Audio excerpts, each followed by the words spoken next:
Well, hello there. We meet again. How's it going? Hope you're well. Now, I can excuse the phrase, hope you're well, in this circumstance because you can't answer me. But I gotta say, when someone says, I hope you're well, via email or text, I guess generally people don't say that in real time with you, but via text, like, hope you're well, and it translates to or unpacks to not gonna ask you how you are because I actually don't care, but expressing positive vibes and good intentions in order to minimize real human relationality and contact. Yeah. Well, that's the theme today. We're going to talk about a specific part of the relational development line. And one of the challenges explicated for us by the developmental array of astrological houses. And that is the focus on the seventh house. So, yeah, I've been thinking a lot about projection.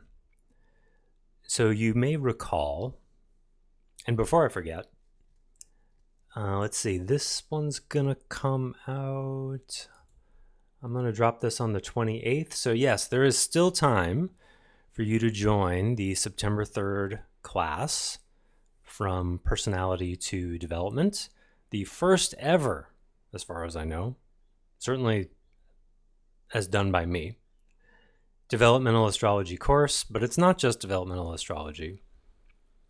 It's structural perception, it's root cause analysis, because everything I do is about reality. And I can't just do one thing without doing a bunch of other things. If you understand that about me, then you'll understand my 9th house Gemini stellium. I'm obsessed with reality and I'm always iterating on it. Or the shadow side is I'm scattered and ideological. That has been the case as well. Well, ideological for sure, in a shadow way. Scattered? Yeah, when I was younger. Yeah, I didn't learn really a work ethic until my late 20s. But I wasn't scattered. I was scattered in my teen years for sure. But I want to talk about a few different things, a bunch of different things really, and it's all in the venue of that 7th house. And we have a fascinating celebrity chart to cover today with a bonus outer wheel. It's going to be a celebrity chart at a point in time. I've been looking at a lot of events recently just for fun and for research for the book, and it's just stunning. You know, how I've been phrasing it is, like tight conjunctions, for example, like, Saturn right on top of Jupiter at the same degree, which is unusual because they're both pretty slow moving planets. Those are the kinds you see on death dates, accident dates, any kind of significant event. I've looked at enlightenment moments for 4 or 5 teachers. There's not a lot of, that's a narrow set there when you look at an enlightened teacher whose birth chart is A-rated and the time of their awakening. That's a narrow set. I think I got maybe 4 or 5. That's the problem. It's like, this is not scientific. This is not statistical analysis. You just can't get enough data. But what you can say more than just anecdotally is that tight conjunctions don't always mean something extreme is going to happen. You can look at that in your own mundane transits. You can see things line up, and maybe it's an intense day, and your lawnmower breaks, right? But nobody dies, right? So it doesn't necessarily mean intensity at the level of content. But what I can say, and I've looked at, I don't know, 40, 50, 60 events, which is, arguably not statistically valid yet, but every single one of them has some tight conjunction, usually more than one. It's really fascinating. So I've been kind of looking at 2 or 3, I'm watching a TV show while I'm eating dinner and somebody references, the assassination of JFK. And it's like, oh boy, that's an A-rated chart. I didn't think of that. Let's look at it. Abe Lincoln has a B-rated chart, but interestingly, his assassination looks very similar to JFK's assassination. Both of them have inverse nodal returns going on there. I won't bother to go into that, what that is now. Take the class to find out. Anyway, I'm digressing. See, there's that Gemini scatter. But it's really, I like to think that I make it work for me. remember when Trump was talking about the weave? when I start to lose my mind, if I haven't already lost it significantly, I'll be referring to my meandering mind as weaving. So anyway, yeah, it's just that how it works for me, the experience, just so you know, in case you care, and I think this is a Gemini quality, depending on the placements and the planets, is like, I know it's time for me to record a podcast when the ideas are like clogging up like a log jam on a river. And I want to talk about this and then that and then that. And then if I wait too long, like today, I waited probably about half an hour or an hour too long, then there's a clog and it starts to like one log goes some of the way and then the other one goes loose and all that. But anyway, that's what it's like. So let me try to bring some order to this. So I want to talk about the failure mode of the 7th house today. And I was thinking about I didn't decide, I didn't really decide what the houses were, right? It's like I've built models before that are like, what are the 8 dysfunctions? I think of my first list was 8 or 9. And it was loosely based on the Enneagram. Well, maybe there's one for each type. No, I think there were 8. I called them leadership survival strategies years ago. But when it occurred to me to create a shadow mode for each house, I was bound by the houses, right? So it's not a purely creative thing because, some of the houses I changed a little bit, like contextually, but some of them I didn't change at all. Like the 10th house of authority and responsibility. That's basically how Vedic astrologers, anyway, frame it. So then I just inverted it developmentally and said, okay, well, what's the shadow mode of self-authority? And then it became self-importance, right? So there's not a lot of creativity there. There's only so many things it could have been. And so it was with the 7th house. Well, and there, just to give a counterexample, the 6th house, people call it the house of health and service or accidents and enemies. And like I always joke, small pets as well. But health and service is what people usually call it, or sometimes just health. And what I was proud of was figuring out, it's adaptation. An accident is a failure to adapt. Health is an adaptation issue. Sickness is a failure to adapt, right? Your immune system fails, for example, or you break your leg.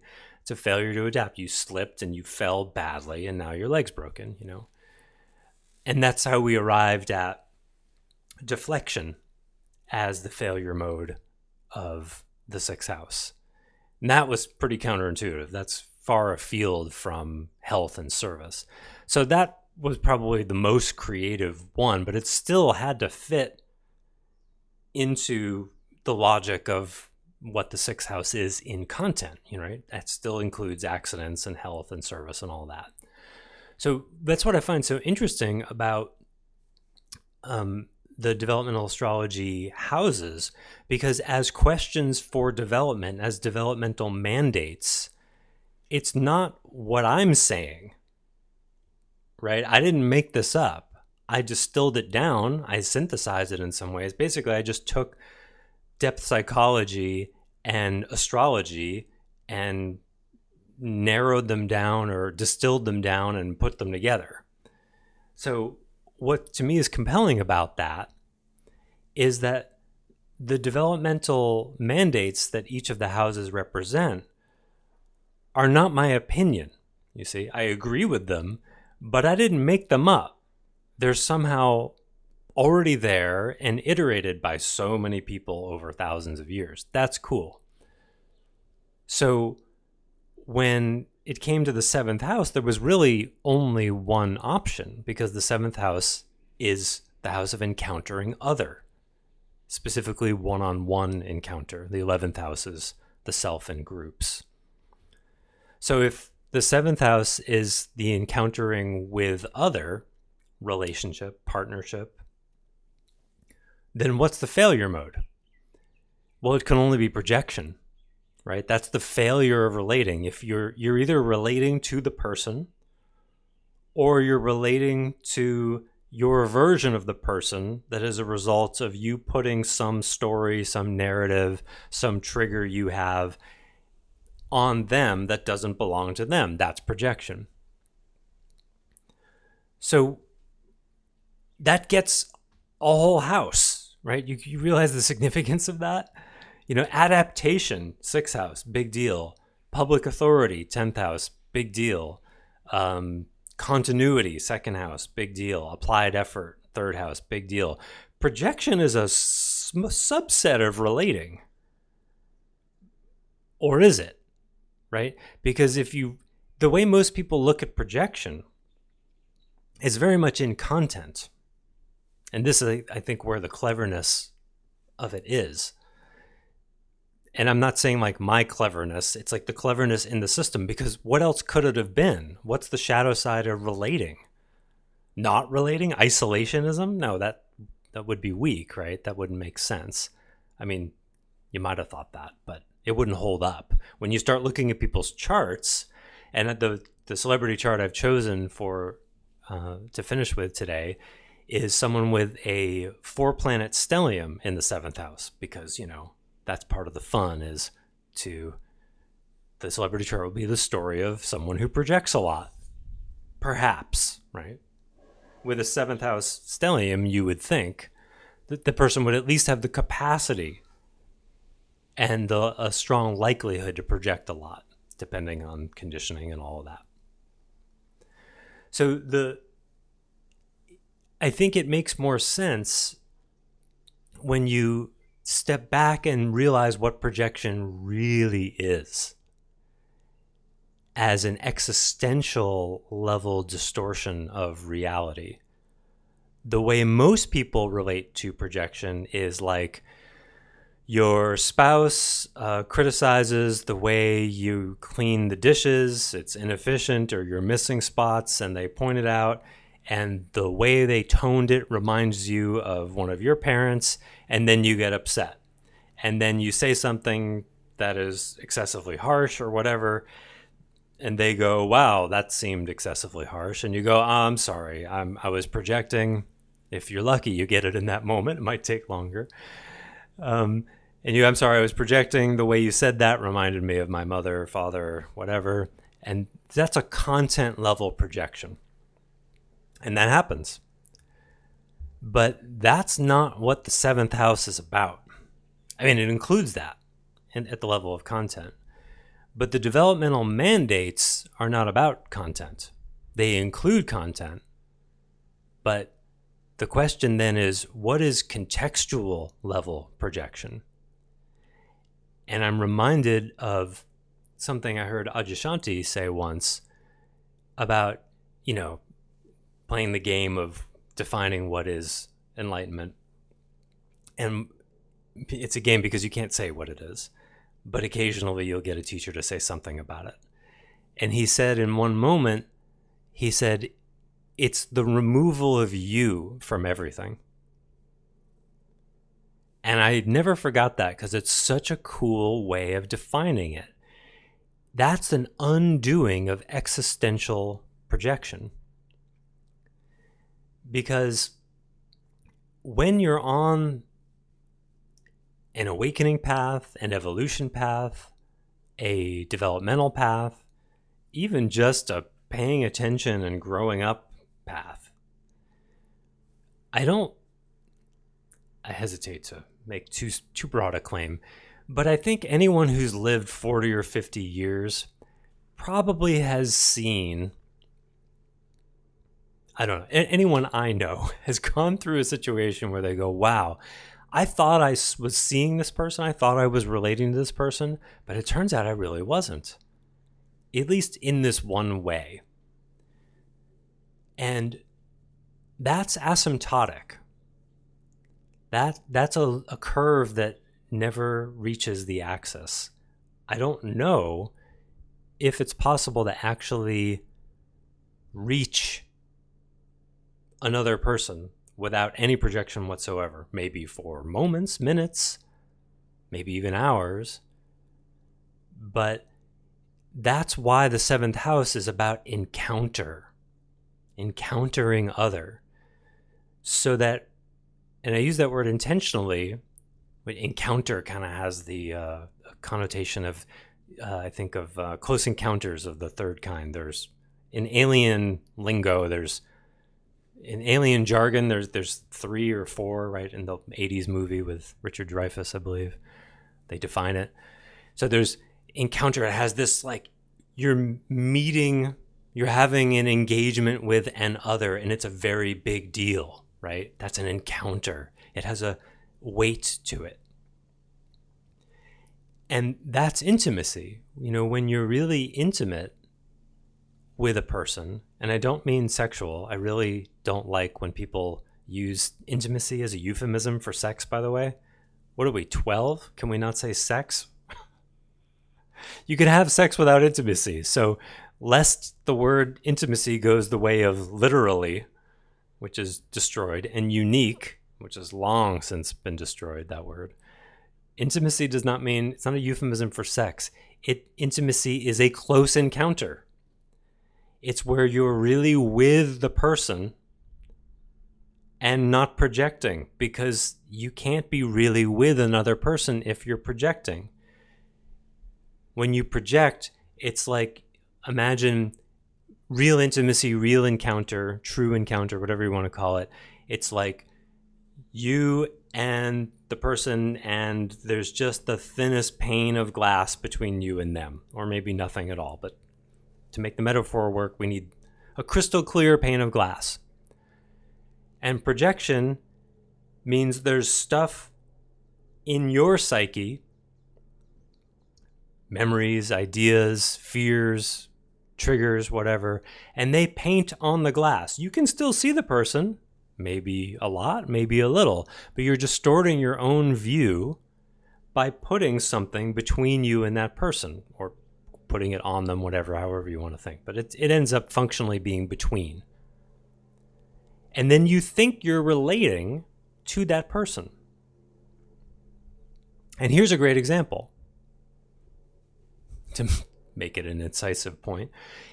If your parents are still alive and they say, I love you to you as an adult, here's my question for you. Can you feel it? When they say, I love you, can you feel it? For a lot of people, they don't. But then what do they do? What do they do with the dissonance between the statement, I love you, but there's not a feeling of love crossing the relational space? Because that's, I would argue, what's supposed to happen. You're supposed to feel the expression of love in the words, I love you, so that there's a feeling that is transmitted by the words. So what happens when you hear the words but don't feel the feeling? Well, in most families, what the children do is they go into their heads and they say, well, I know they love me, or I believe they love me. They sure say it a lot, or they're my parents, so they must. They sure want me to believe them. They do things for me. I guess this is love. And then the fact that, as a kid, if you can't feel your parents love you, you don't have a reference point. It's not like you're hanging out with other parents and you feel love from them. Probably not, right? So that's our template for what love is. Whatever your parents demonstrate to you that love is, you're going to assign that experience to that word. And then maybe you grow up not everybody does. Then you grow up and then you might have a more intimate experience of love and you go, oh, this is actually love. I did not feel this with my parents. And then your parents continue to say, I love you. And now you have a dissonant feeling of like, oh, well, I thought that they loved me, but I don't feel it. So now what do I do? Well, you can continue believing that there's love there, but there may not be very much. And then that can lead to all sorts of problems. I don't want to go down that road, but it is important. Because if you are subscribing to the belief, if you're operating inside a reality, a constructed reality where you're telling yourself, oh, my parents love me, but you don't actually experience that love, there are consequences to that because you're projecting. You see, what are you projecting? You're projecting your belief that they love you onto an experience that you're not having. That's a more existential kind of projection than is usually talked about. It's not the highest level. I mean, it can be very difficult to talk about it. Like the Ajishanti thing, I don't even know how to describe that, but I've had shifts that like that where, and it for me, it's ongoing. I still continue to be really surprised about people because how I thought people were, the layers are still going. That's an active process for me. Some people it goes all at once. But yeah. Anyway, I don't want to go too far down that road, but I think you get the idea, the difference between content-based projection and context-based projection, we could say. Context-based projection is kind of like a chronic narcissism. I remember still vividly in my mid to late 20s, when I first learned about the Enneagram, one of the major realizations for me was, oh, wow, most people are not operating and thinking like I do. That was an undoing of a projection. I just had this generalized orientation like, well, of course everyone wants to do the best that they can and succeed, and of course people are interested in getting to the bottom of things and engaging with hard problems, and then I read about all the other types and was like, oh, that was a narcissistic bubble I was in that really opened my eyes. I remember vividly which book it was and where I was working, and there have been many layers of that since. I think to significantly undo your context-based projection, I think delivers you to a kind of wondrous place where you are just in awe that the world works at all. That's what I'm continually in awe of. People are so different. There are as many different points of view on the planet as there are people, maybe more. And so that's how it looks to me. It's just so heterogeneous. so many different values, patterns of approaching situations, assumptions. Now, there are camps, you could say, but even within those camps, Christian, Muslim, Democrat, Republican, there's so much variation.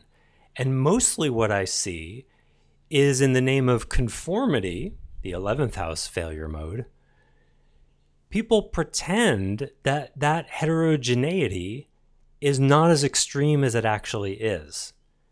But if you encounter, 7th house word, if you really pay attention or lose the ability to not pay attention, and you really encounter people and see, rather than seeing Democrat, Republican, Christian, Jew, as if it just sums them up some way, which would be a projection, perhaps not an unuseful category, but that's the issue, right?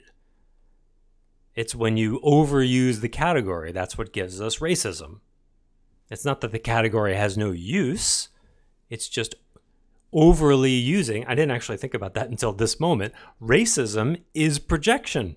It's a 7th house failure mode. It's just a subset of projection. I met someone who looks like you before, and now I'm looking at them on the glass before I look at you, and I put it all together. That's what racism is. And that's why it's so ridiculous to hear people talking about the ways to address racism, because if you don't address it at the psychic level, I mean like the psyche, the level of the psyche, and see that it's projection, and projection is based in fear and distortion and not being in reality, then it doesn't work. You can't change that. All you're going to do is add new colors of paint on your glass. You're not going to clean the glass. The way to deal with racism or any other kind of projection, it has to be deconstructive. It has to be an undoing. You can't do more stuff with the glass. Well, just look at them positively. Paint, paint, paint, right? Think of them as your neighbor. Paint, paint, paint. That's all. You're just adding more colors on top of the colors that are already there. It certainly would be better than, thinking of someone projecting positivity is certainly better than projecting negatively, but I don't know by how much, because eventually it's not gonna last. It can't be durable because it's not real, because you're not actually encountering them. So then we could extrapolate from that, and then you see, well, relationality is arrived at deconstructively. How do you relate? Right? Look, there's tons of paradigms that will give you lots of things to do, checklists, love languages, affirmations, all sorts of things you can do to build a relationship, a phrase I really don't like, maintain connection, a phrase I really don't like, because these are all constructive, which means they're automatically projective. You get to real intimacy by dissolving those boundaries, which is, by the way, one of the cool things about Venus being exalted in Pisces in astrology, because Pisces dissolves boundaries and Venus is relational valuation. You can dissolve the boundaries too much, but it's certainly a really cool thing. That, the governing dynamic of relating is dissolution of boundaries, of projection, of story, of narrative. They have to go. Now, of course, some boundaries are necessary. It depends on the moment, but the deepest intimacy is a kind of boundarylessness place. I don't think you're supposed to live there per se, but those moments can be asymptotically approached. And they can be amazing. Just like a oneness awakening, right? You're not supposed to live inside a reality where nothing is different from anything else. You can't operate that way. You have to be able to tell the difference between the food on your fork and the fork. You have to be able to tell the difference between your car and someone else's car, right? Those are not boundaries you want to dissolve. But the experience can change you forever. And that's the point. And in the domain of the seventh house, encounter is about deconstructing habitual, chronic ways in which you contextually project. That's the point. So that you're over time more and more really being with other people. Now, importantly, that doesn't necessarily mean you're going to like them or get along with them. That would be a category error. That's oneness consciousness stuff. Oh, if you dissolve the boundaries between self and other, then you'll just love everyone. And it's just the world is one big family and no, I don't subscribe to that. What will be revealed is what relationally ought to happen between you and that other person. Maybe a lot, maybe nothing at all. Have you ever realized you were projecting onto someone that you thought you liked quite a lot? And then you realized, oh, I was really relating to their capacity. I didn't think they would do that. And then you start connecting the dots and you go, oh man, it's not really their fault. I was relating to them as someone they were not. Now I see who they are, which takes a surprisingly long time. And now I don't want to relate with them anymore. Or it could be the opposite. So the idea that the elimination of projection should somehow make us in love with everybody is New Age nonsense. It doesn't work that way. It will make you maybe more neutral, but it can also lead to a lot of sadness because you may realize that even though you had 5,000 Facebook friends, that actually you don't have any real close friends.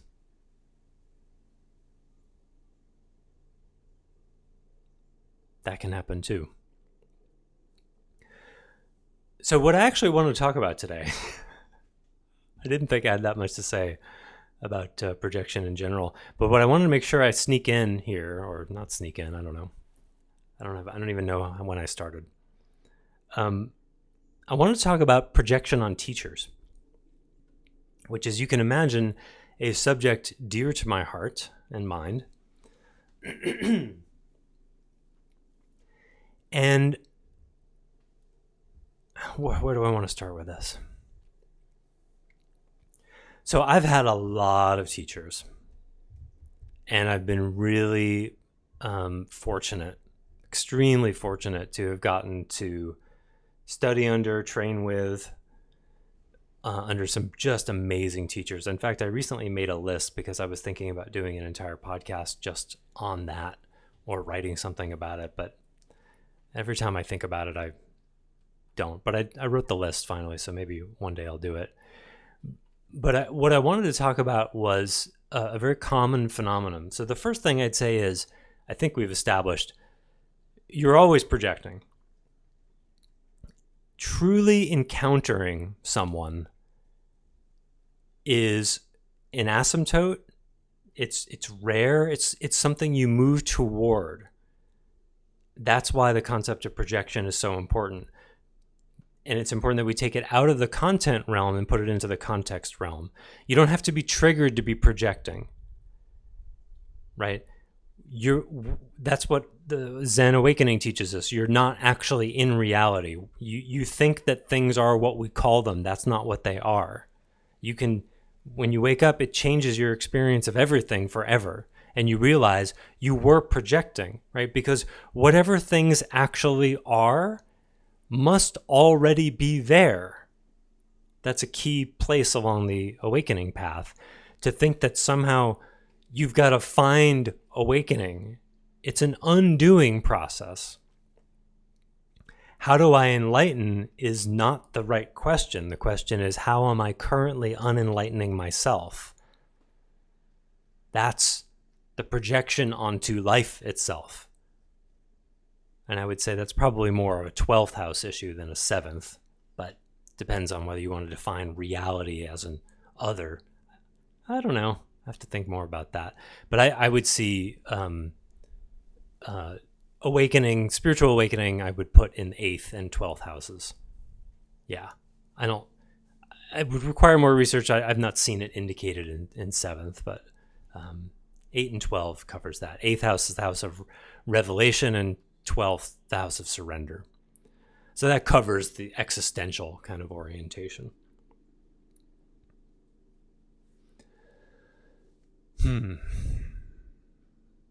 So with teachers, so you're projecting with everyone. You're not encountering reality, and you're not encountering people to some significant degree. And the more work you do in yourself, the more you realize and undo that and undo that and undo that. But teachers have a special place there because teachers are authorities. So teachers get parent projections. I mean, you could argue everybody gets parent projections, but teachers get specific parent projections. Do you remember being in school, like grade school, and having a hard time in a class or getting a bad grade on a paper or something and saying to your friend, "Oh, Mrs. Smith, she hates me. She hates me." Like as if the teacher is out to get you.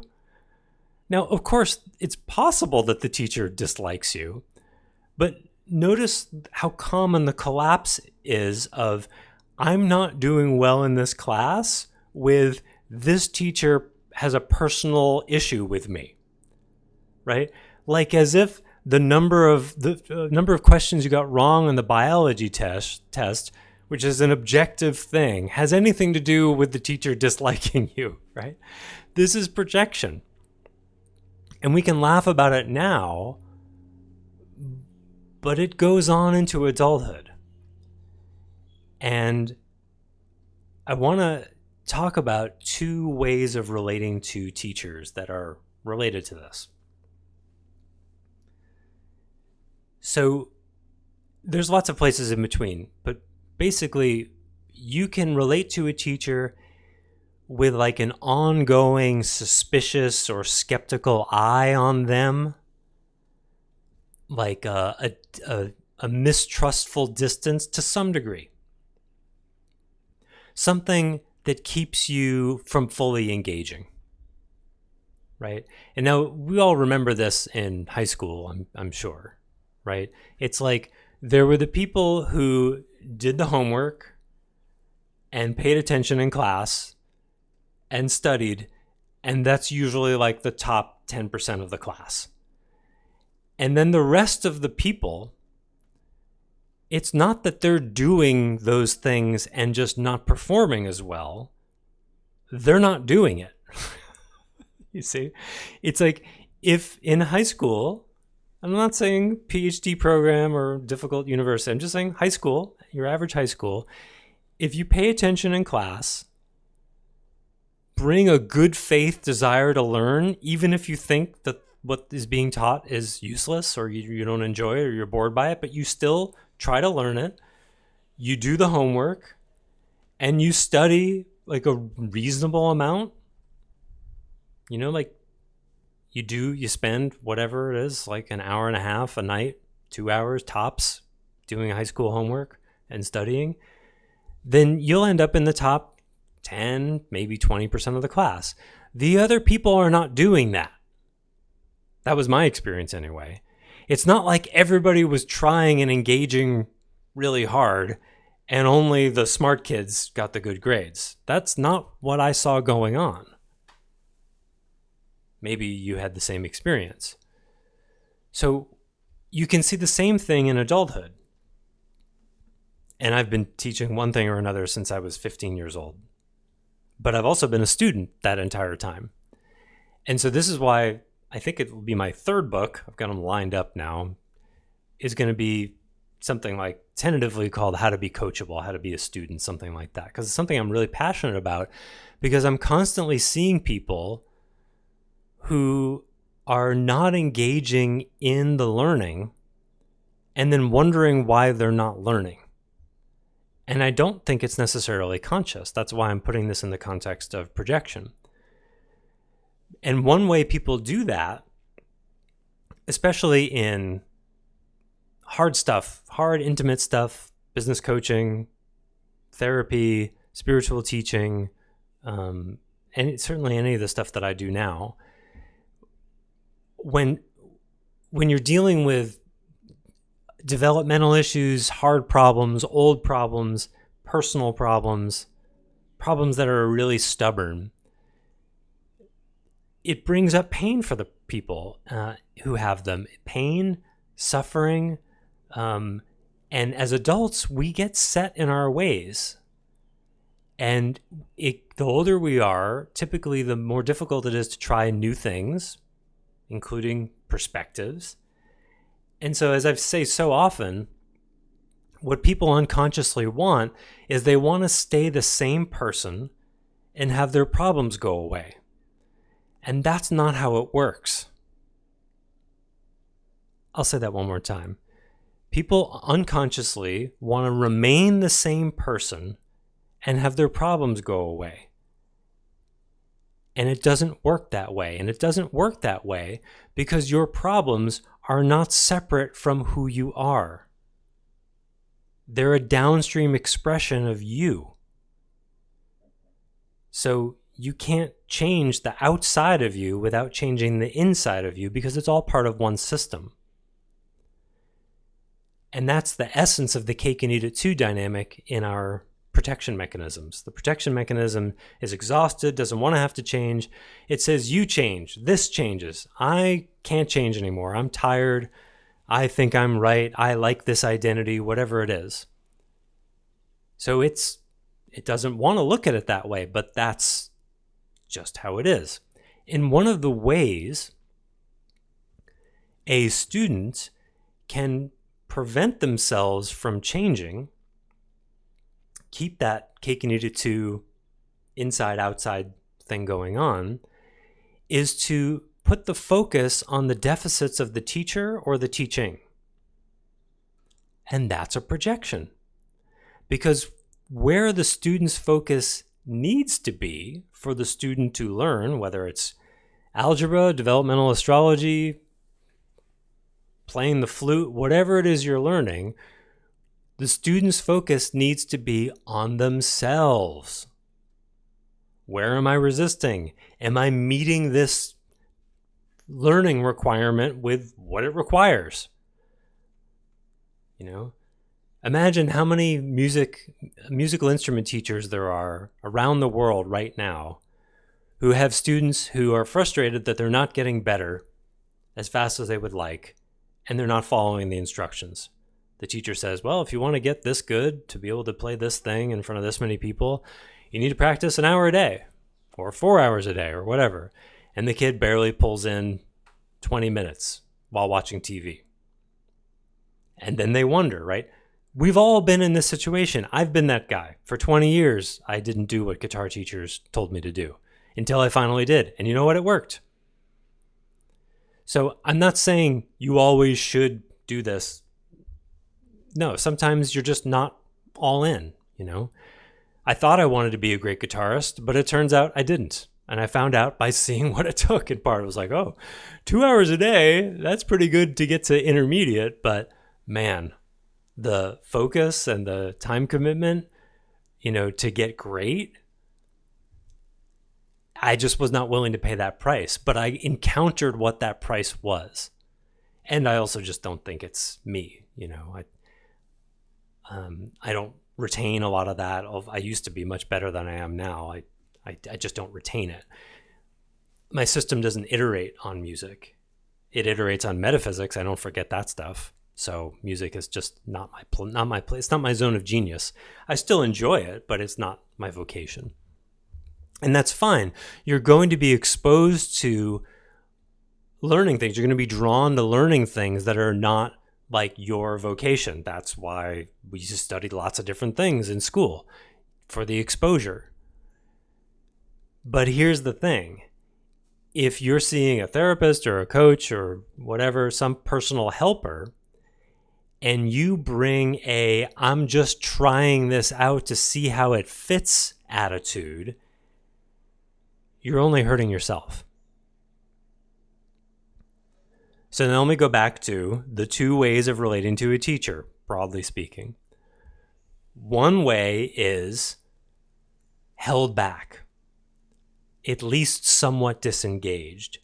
You're studying from some distance. I'm not sure if I agree with that. I'm going to think about that. They're saying to look at this way, but I'm not sure. I'm going to take a few months to feel into that before I try it on and adopt it as, a perspective and really look or try new things. And the other way is you jump in. You jump in. You try it out. You try it on. Landmark Education, in the first half of their first day, I don't know if they still use this, but they did for many years, the try it on metaphor. If you want to know if a piece of clothing fits and you're in a store, you try it on. If you look at the coat from 20 feet away and go, I don't know, I don't think that's going to fit, you're evaluating it without direct experience. That allows projection because you're not actually trying it on.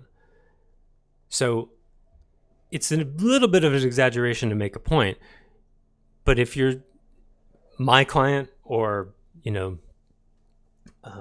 someone else's client doing something developmental, what most people do, 90+%, is they're evaluating rather than trying things on. And then what happens then is the teacher sees that right away. It doesn't take long. And what are you going to do? You can't usurp or dominate the person's self-authority. If they want to try things on, think about things before they take action, a new kind of action or a new kind of perspective, you have to let them do that. What's the alternative? Forcing them to do it? Saying, well, if you don't make this change in your life, you don't get to work with me anymore. Okay, well, now that's a cultic dynamic. That's force. That's going to be counterproductive. They're just going to resist more. So all you can do as a teacher is be patient, be compassionate, come at it from different perspectives, keep revisiting it, look for opportunities to make the case again. But you have to give that person, you have to let that person have the self-authority to ultimately decide, the ultimate interpreter of their reality. That's one way of defining self-authority. So you have to give them that. And this is why I want to write this book called How to Be a Student or whatever, because it takes a lot of time to really understand that. And ideally, before you engage any teacher, you're familiar with how to be a student, because the case I'm going to make is that you're better off jumping in. Even if some of what the teacher gives you is wrong, even if there's a cultic dynamic going on, even if all of those things. And that's my experience, because I've done both. I've been a dilettante and dipped my toe in with different models and different instruments and done it that way. And I've dived in whole hog plus postage, which is just one of the funniest expressions there is. I've done that and done whatever the person told me. I've done both. And my opinion and experience is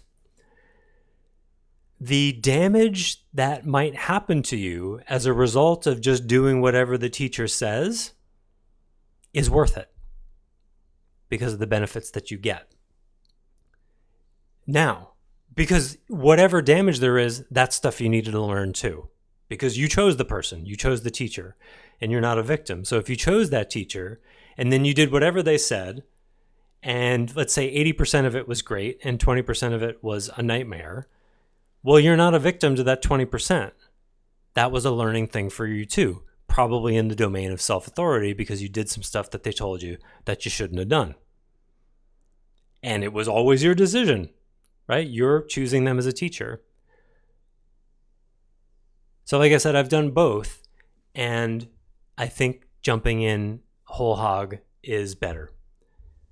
Not necessarily always appropriate, depending on the thing. But if you want to go far in something, that's what you have to do. You got to fully commit. So if you're not fully committed, then that's fine. Just know you're still negotiating with change, to reference a podcast I did not long ago. And that's okay. Just know that you're doing that. You're not going to be a great guitarist.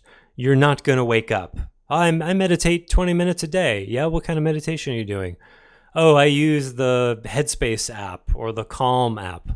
Well, do you remember when I told you that kind of meditation doesn't actually usually produce awakening? Yeah, well, it really works for me. It clears my mind. Yep. So when are you going to get around? I had one client quit. It was in a group years ago. I was teaching meditation, and she sent me an email. She quit the group and said that she didn't want to do the group anymore. She wasn't interested. I just started talking about meditation. She wasn't interested in meditation because she had a difficult time sitting still. And of course, my question was, what's hard about sitting still? Never answered, disappeared. But that's the obvious question, you see. And that's it. That's where you go. You get curious. That's engagement. That's part of your responsibility as a student. As a student, your responsibility is to be tracking as best you can your resistance and assuming that your teacher knows it better than you do. There's a whole list of responsibilities I could give you, and it will be in that book. And I've written articles about it here and there. But just know if you're, and if you say you get a new teacher, and you've only been working with them for, 1, 2, 3, maybe even 6 months, if it's someone like me in the kind of domains that I do, and you're held back a little bit and you're studying and you're wanting to know, okay, why did they do it this way and what's that going to do? Okay, that's fine. But at a certain point, you have to stop you have to stop looking at the coat from across the room, right? Just like when you're buying clothes. You don't start encountering the piece of clothing by suddenly wearing it. You see it, right? You see it at a distance. You go, oh, that looks good. I think I might like that. And then you put it on. So there is a time gap there. That's fine. But I want you to know that the process is supposed to start with evaluation from a distance to diving in. And most people don't do the second part. So finish your evaluation and either dive in or find someone else you can dive in with. And or ask yourself why you're not diving in. You see? Now, you may have thought somewhere while I've been talking in the last few minutes of like, oh, well, what if that's exactly what the teacher wants in order to control me? Well, I guess you'll find out, won't you? Right? You can evaluate that all you can. The teacher wants my money. They're going to want me to sign over my house to them, like, classic cult leader stuff, or, some slippery slope argument where, I do this and then the next thing they're going to have me do is going to be really crazy. Well, there's no way of pre-solving that.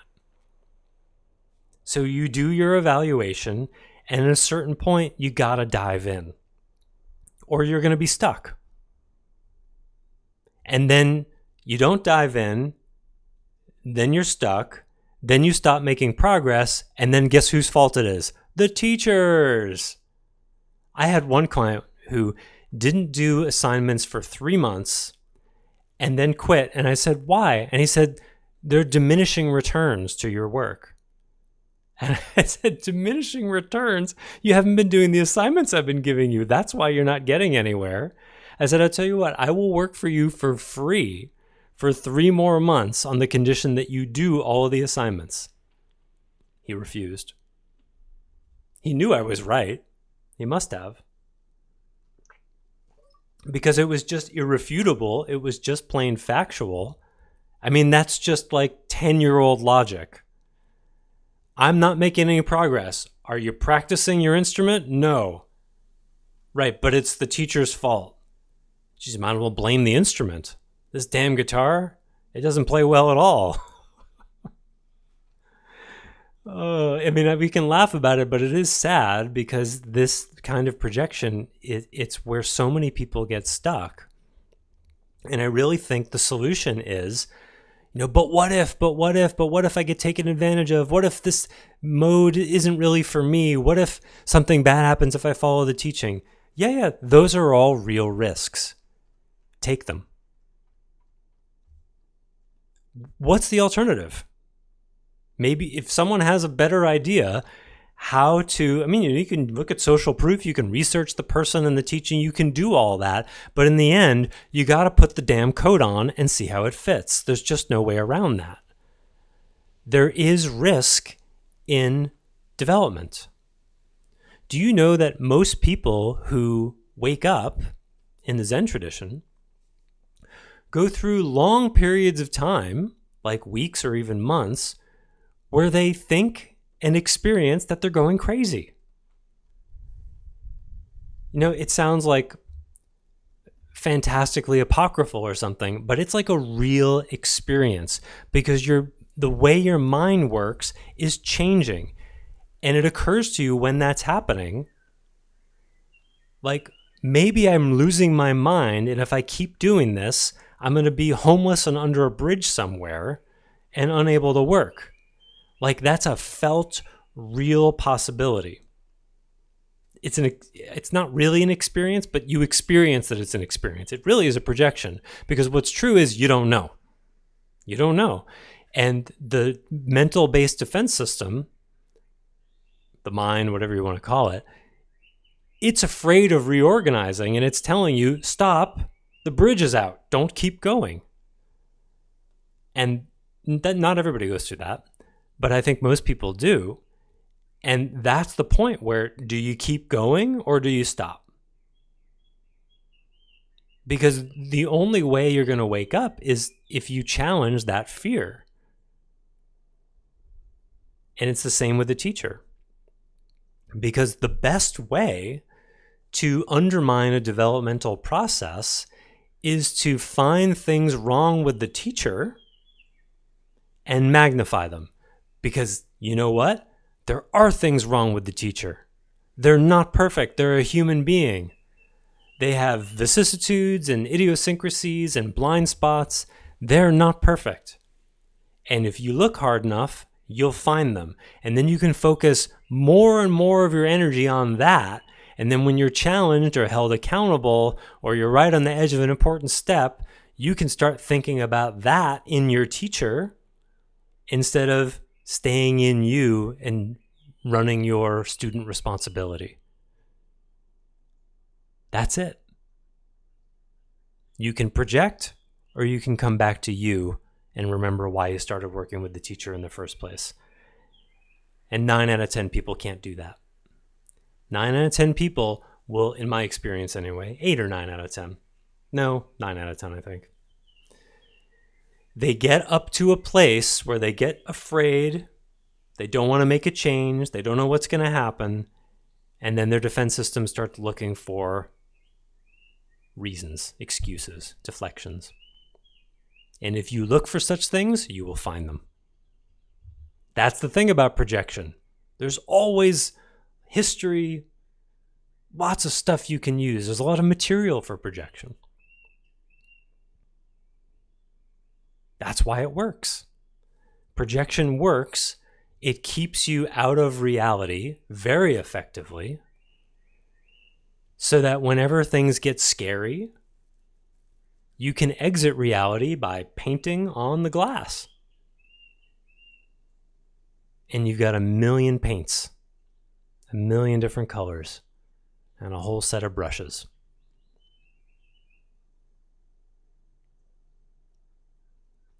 All right.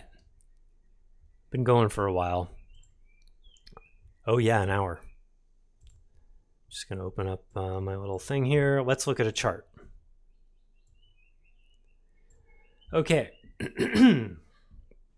As promised, 7th house stellium. So the inner circle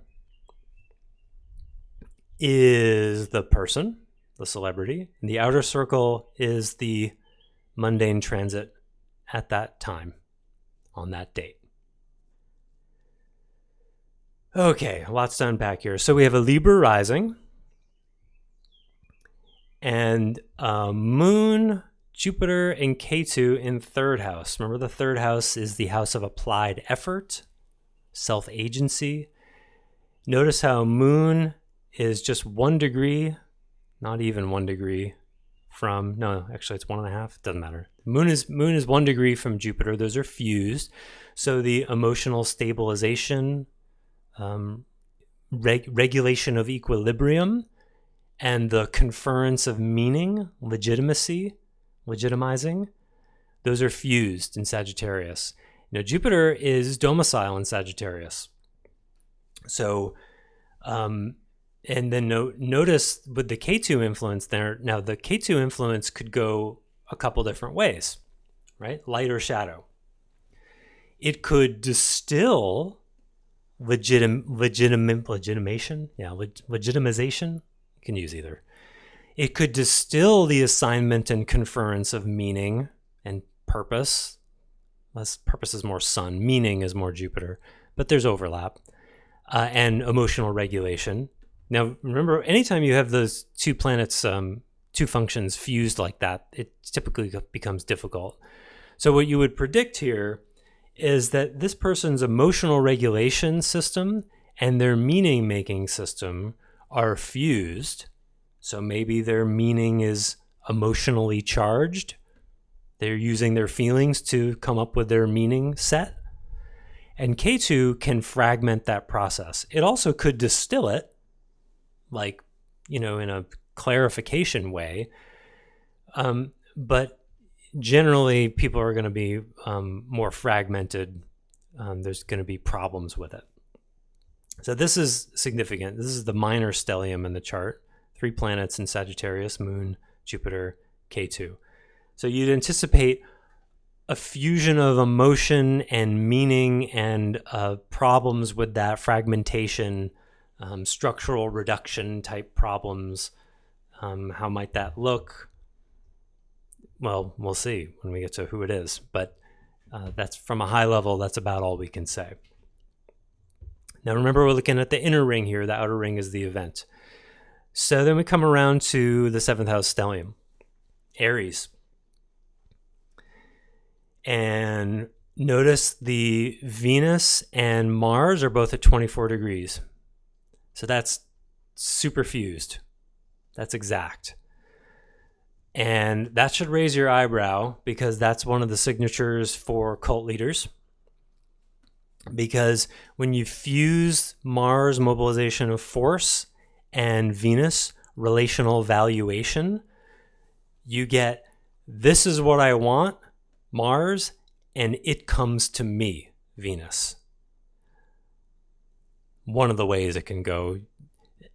Minor expression, charm. Moderate expression, manipulation. Severe expression, severe manipulation. Orchestration of gnarly stuff. Like I said, you see this in cult leader charts pretty often. And on top of that, if those two weren't enough, you've got the sun here, just 5 degrees away from Mercury. So the this is what I want and it comes to me is going to conjoin with identity, sun, and purpose, and also cognition, translation of experience, Mercury. So when you see Sun and Mercury this close together, you reliably see people who overestimate how their intelligence, their perception, they tend to trust their perception too much. Now, this 7th house is a very strong leadership stellium, right? Because all of this is in the domain of encountering other. So you've got mobilization of force and relational valuation in the domain of other. Venus in the 7th house is a strong valuation of relating. The person will value relating, right? But Aries in the 7th house can lead to directness, confrontationalness. Is that a word? You get what I mean. Building an identity in relationship to other too much. Mercury building a cognitive frame, a translation of experience too much in relationship to other. So the stellium like this makes someone other-oriented. That doesn't necessarily mean they're like a caretakey softy, especially in Aries. But it means they are strongly oriented toward other. And the failure mode for Aries, the single word I use for Aries is initiation or activation, but the failure mode is impulsivity, leaping without looking, being inconsiderate. I feel like there's a better word that I use. I can't remember it at the moment, but you get the idea. It's metacognitive blind spots. It's a my way is the right way, whatever the function is. My values, my force, my identity, my thinking, Venus, Mars, Sun, Mercury, there's going to be a lack of meta potentially there because Aries is so immediate. Okay, got to keep going here. With all of these, I could probably say 3 times more, but, in the name of efficiency. Okay, now we have Rahu in 9th house. 9th house, house of coherence, creating a worldview. So Rahu in Gemini in 9th could potentially mean the person's really looking for a coherent worldview. Like, remember Rahu, insatiable hunger, uncontained amplification. And the Gemini is iteration. So Rahu in 9 in Gemini is going to cause someone to be someone who is iterating a worldview, for better or for worse. But since it's Rahu, you can pretty much count on there's going to be a period of time where it's worse. Saturn in Cancer in 10. Saturn in Cancer is really interesting. It's detriment. Saturn is in detriment in Cancer because Cancer likes containment and Saturn wants methodical change. So there's a developmental tension there. Oh, and I should have said, go back to 7 for a second. Venus is in detriment in Aries because I think that's obvious. Relating is not just going with your gut, right? It's including other people. So Venus is in detriment in Aries. Mars is domicile in Aries, so it has a lot of its power available. Sun is exalted in Aries. I should have said this before. I wasn't thinking dignities. I'll go back. And I did mention Jupiter in the 3rd. Jupiter is in domicile in Sagittarius. Moon is mixed in Sagittarius. Mercury in Aries can often make people very intuitive because it's an immediate knowing. It can create intuition. It can also just make you a know-it-all and have to be the smartest person in the room. But it usually makes you quick thinking, at least. And Sun in Aries, like I said, is exalted because Sun wants to say, this is me, I don't care if you don't like it. And Aries is like, perfect. I feel exactly the same way. So this is a really strong house, and strong doesn't mean good or mature. It just means strong. So the Sun exalted in Aries plus Mars in Aries is going to really overpower and drag Mercury and Venus along for the ride there. Okay, let's go back to Saturn in Cancer. So, yeah, Saturn wants slow, methodical change and constraint to reality. What is real? What is durable? What is real self-authority? What are real boundaries? Those kinds of questions. And Cancer wants containment. And this is in the domain of public authority. So Saturn is going to try to say, what is real self-authority? What is really durable to build? Slow and steady wins the race here. Let's, build something in public authority and responsibility that holds, that lasts. And Cancer will like the lasting part, but it's not going to want to change. It wants things to mostly stay the same. So in this case, if you one thing you could do, I was going to say, you add in the elements of 9 and 7, and you can see that reality is going to be overpowered because this person trusts their own point of view between the Rahu and the worldview of 9 and their relational-based identity, but a really strong Sun and Mars. they're not going to want the accountability of Saturn. And then who rules Saturn? We can start to look at some of the dignitaries here. Moon rules the Saturn here because Moon rules Cancer. And Moon is over here fused to Jupiter in the third house, in the house of self-agency. So the Saturn function that's going to want to put brakes on and come back to reality is subordinate to the self-agency function that is saying, my meaning comes from what I feel, basically, and K2 gonna have problems with that. And then over here in the seventh house, who I am, I figure out in relationship to other people by telling them what I think should be done, me getting what I want, and building an identity around that. And then you have a weak Saturn in Cancer. Saturn is going to have a very hard time returning this person to reality. In fact, it's the weakest part of the chart. I mean, Venus is in detriment, and so is Saturn, but Venus is getting dragged along by these other functions. Saturn is all alone over here in Cancer, and it's, like I said, being ruled by Moon in third. And who rules the seventh house? Let's do dignities now because we're done. So it's a Libra rising. So that's ruled by Venus in 7. Venus is in Aries. Who rules Aries? Mars in 7. That's the end of the dispositor chain. Just goes 1-7. End of story. So that makes this self-dispositing 7th house goes from strong to wicked strong,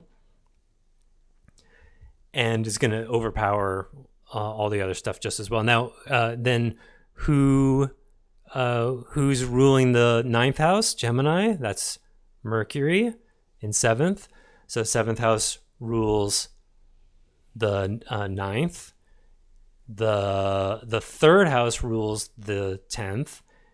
And the 3rd house is self-dispositing because Jupiter rules Sagittarius. So it's really interesting. There's quite a lot of potential narcissism here, right? So the 3rd house, self-dispositing.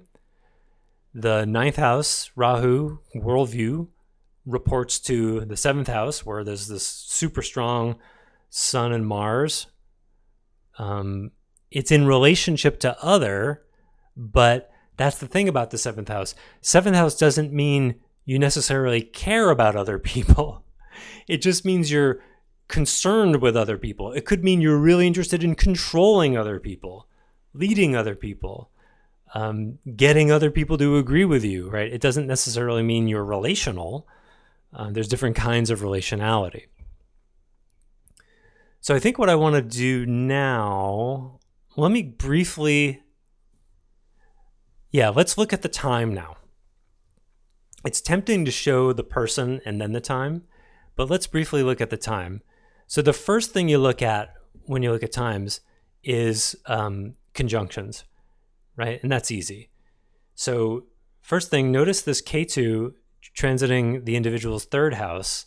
It's just 5 degrees from the native K2. So that means something. And what it means is it's called a nodal return. And I actually wrote down here, I have a list of, I just lost it. Technical difficulties. Okay, yeah. So the nodal, so the transits of the nodes, K2 and Rahu, they complete their revolution about once every, they change signs, They change signs every 18 months. They're really slow. They go back where they started. This is just a few weeks from the where they were when the person was born. This is called a nodal return. The first nodal return is about 18 and a half years. And then the next one is 28 years. And then the next one, sorry. First nodal return is about 18 years. Then the second one is 37 years. And then the third one is 56 years. And then there's a thing called an inverse nodal return where K2 will be conjunct Rahu. They invert. And that happens in the middle. The first inverse nodal return is at 9 years, then 28 years about, then 46 years, the inverse return, then, and so on. So what you know, just by looking at how close this nodal return is that this person, you know their age from a drop-down menu. They're either about 18, 37, 56, or whatever the next one is. I didn't write that one down. I'll give you a hint. In this case, they're about 56. And then you can also see by how close the sun is to their natal sun that this is just 10 days or so from their birthday.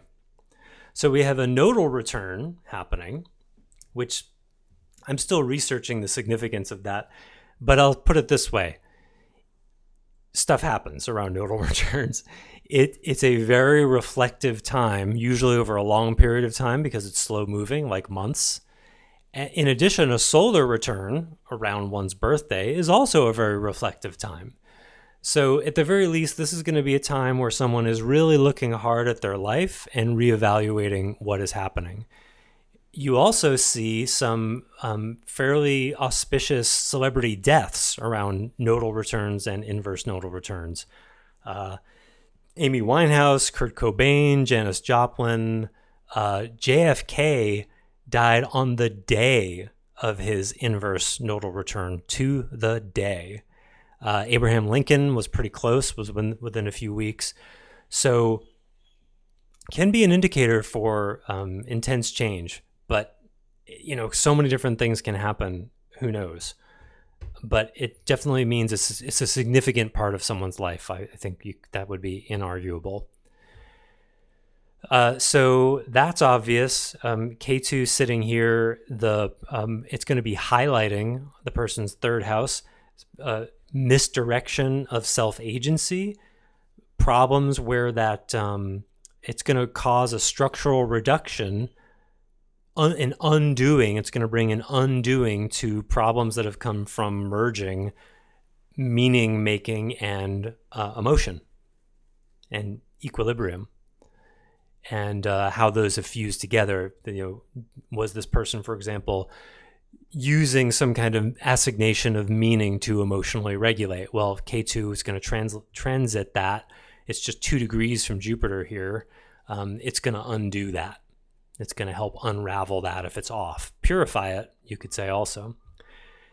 Now, and then, of course, Rahu is sitting on top of Rahu in the 9th house. That's going to shed a lot of light on the coherence factor and the worldview. Maybe amp up the worldview, make the person go for the coherence that they're going for, or maybe cause them to realize that it's actually not what they really needed to do or wasn't the right thing, especially because Rahu is conjunct Saturn. And that's a significant conjunction here. They're only 4 degrees apart because these are both very slow-moving functions. So they don't usually go together very often like that. And when they do, it's going to sit there for a while. And so Saturn is going to add a constraint to reality to the person's worldview, 9th house coherence, possibly in a way it wasn't able to in weakened state in the 10th house. It's in Gemini here too. It's saying, hey, maybe you need to iterate your worldview. Maybe you need to put the brakes on this uncontained amplification. I'm not going to pick apart every bit of this because we've been going for a while. Let's just do a few more. So talked about sun. Sun's going to light up this whole house. 7th house is going to illuminate all of what's been going on in the 7th house, for better or for worse. Is this central? Is this true to you? Is this your purpose? Is this your identity? And then most auspiciously, the infamous 6th house Pisces. When Mars was in my 6th house, because I'm a Libra rising too, when Mars was in my Pisces, when I was almost 3 years old, I got hit by a car. Mars in Pisces is a pretty infamous accident causer because it's the mobilization of force, and Pisces dissolves boundaries. That's a bad combination. I call that the bull in the china shop combination. And the 6th house is the house of adaptation, but it's also the house of accidents. And so we've got a bunch of things. We've got Mars, Mercury, and a retrograde Venus all in the sixth house of adaptation. So application of force, dissolving boundaries, making adaptation come apart, which is one way of describing an accident, but it could come, the loss of the ability to adapt could come in many forms. Same way with the adaptation of cognition, perception, translation of experience, that coming apart. And infamously, the retrograde Venus here, a reevaluation of values, perhaps. Former values that were hard boundaried, maybe loosening. And then we could look at the secondary aspects and all that, but there's really a lot here. I could talk for 3 times as much time, but let's see who it is. Any guesses? So I told you already this person was 56. Were they a cult leader? Well, history doesn't regard them as a cult leader exactly. They were bigger than that. But you could say the way they ran their organization had a lot of cult dynamics. The place was Europe, middle of the 20th century. And this individual, to add to this 7th house stellium challenge, it's well known that this individual's father beat them very badly and had a very difficult childhood. So that's going to add to, that's conditioning that adds to the projection. So imagine someone born with Venus, Mars, Sun, and Mercury all in Aries, the potentially most warlike sign, initiative, confronting, activating, and then bring violence into the poor kid's childhood. Well, this is potentially going to create a belligerent kind of orientation toward other people. And then you add on top of that, the emotional regulation system, which I didn't talk about so much being in Sagittarius. This is a person that emotionally regulates with meaning in the house of self-agency. And with that moon conjunct Jupiter, it's going to make that meaning thing on steroids. So they're going to be doing a lot of emotional self-management by orienting toward meaning and potentially orienting other people toward meaning, because that's how strong it is and because it's in the house of self-agency. If it were in the 4th house of the inner world, you would think it wouldn't necessarily be as outer directed. But when Sagittarius is really strong, with a lot of functions there, it tends to start orienting other people, not just the self, especially with this 7th house, it being as strong as it is. So was this a good day for this person? Well, the 6th house Pisces would say it's really not a good day. And the solar return says they had a lot of thinking to do. And the nodal return says this was a pivotal point in their last 18 years. Who was it? Adolf Hitler. And this was the day and the time he died. It's one of the most famous and infamous charts because it just illustrates so much so well. It's one of those charts you can just keep coming back to and see more in. Notice also how Mercury and Venus, the mundane transit, they're exact. I didn't notice that before. So values and cognition, values and translation of experience. There's so much reevaluation energy going on here. Reevaluation, dissolving of boundaries, the accountability of Saturn and Rahu there. And he was in a Rahu major period when he died. So that adds weight to not just the 9th house, but the 3rd house as well, because it activates both ends of the nodes. So Saturn showed up and said, yep, we're going to put a lid on this uncontained amplification. This has gone on long enough. time to reevaluate. Really, it's quite a stunning chart. And we didn't talk about Jupiter in 11th, but I'm too tired. Hope this was interesting for you. It's really a stunning chart. And there's always been something about Adolf Hitler that fascinated me. And sometimes you see this in, I would certainly not say he was a hero of mine. That would be absurd. But, I never really subscribed to the notion of essential evil. And he's probably like the most popular evil, quote unquote, character in our world. But here's the architecture of his psyche. You give someone this architecture and then beat them up as a kid. He was also very poor for a while. He had a really hard life.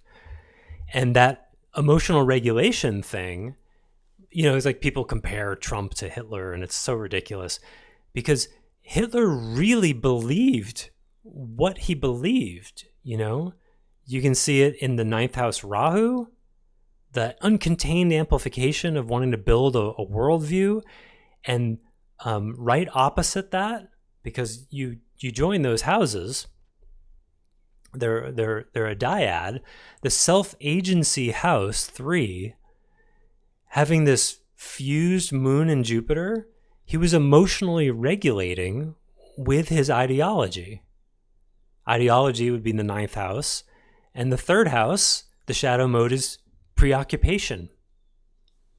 He was consumed with his mission. Wrote a book while he was in prison after the beer hall putsch. That was Mein Kampf.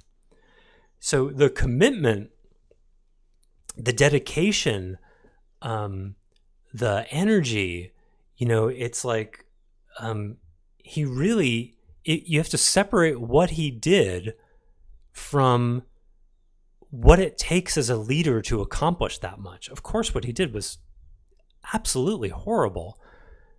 But he was serious. And I respect that seriousness.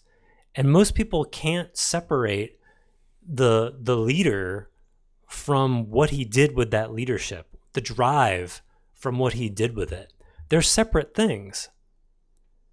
He also built the Autobahn, He also solved a lot of Germany's enormous economic problems from World War I.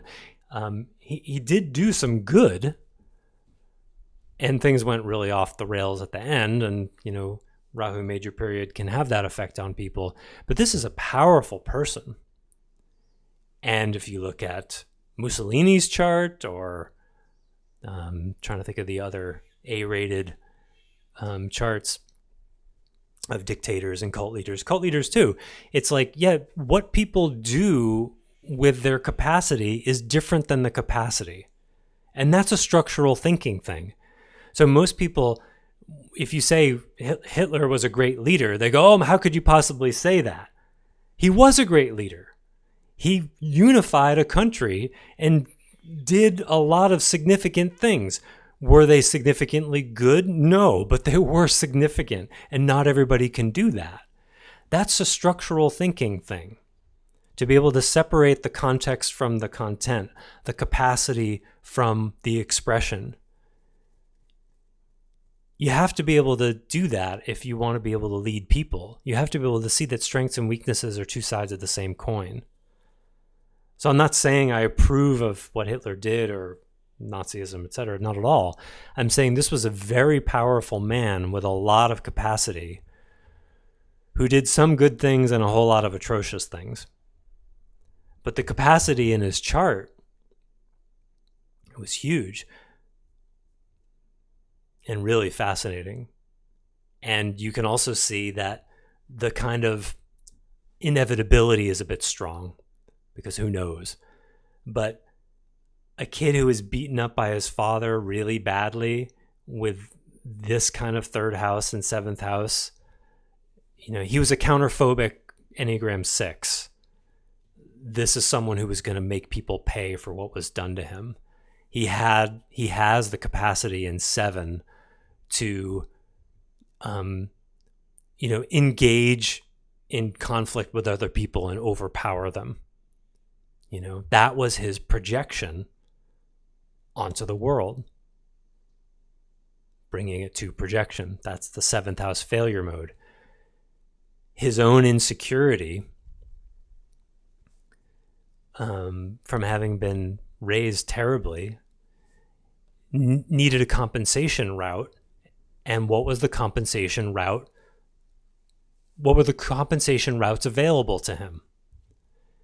Not being in reality, creating a uncontained and amplified worldview, check. Confronting others in a strong, engaging, possibly persuasive Sun and Mercury way, check. Creating meaning as a source for emotional regulation and a source for action, self-agency, check.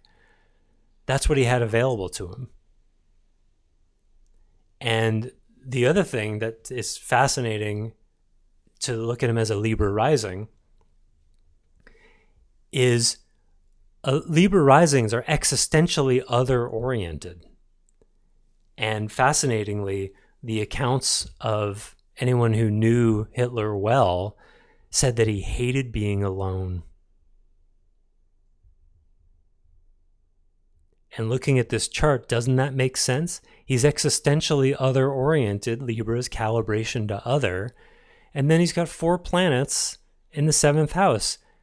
So he trusts himself immensely, but his cognition, his identity, his mobilization of force, and his values are all intertwined with other people.